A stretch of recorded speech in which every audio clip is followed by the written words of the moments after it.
Баршаңызға сәлем, сіздермен бірге Айгерім, каналыма қош келдіңіздер.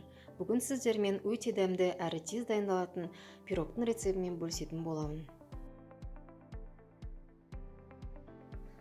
Ең алдымен пирогымыздың коржын дайындап аламыз. Ол үшін бөлме температурасына тұрған майды ұнға араластырып, майда ұнтақ дайындап аламыз. Жақсылап араластырамыз.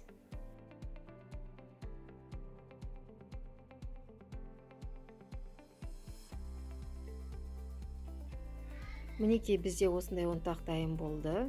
Енді үстіне разрыхитель саламыз. Сахарный пудра саламыз. Жақсылап араластырамыз.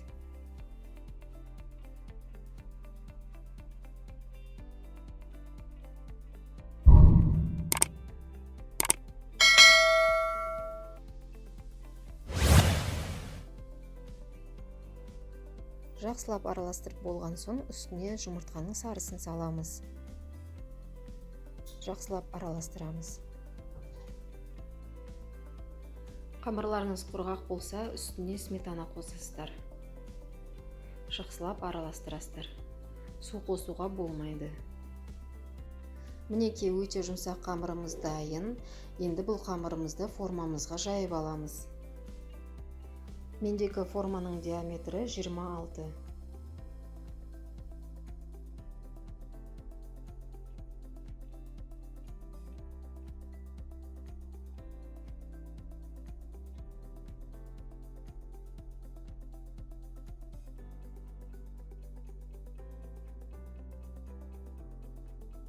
Алдын ала қызып тұрған пешімізге 170-180 градуста 35-45 минутта коржымызды пісіріп аламыз. Піскен кезде коржның беті көтеріліп кетпес үшін осылай вилкамен тесіп алыңыздар.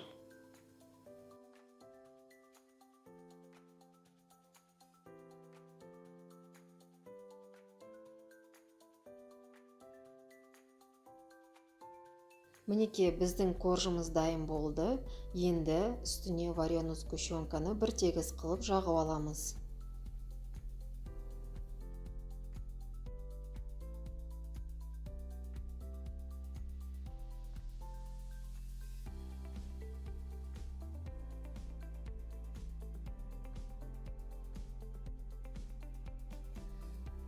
Туралған бананымызды айналдыра тізіп шығамыз.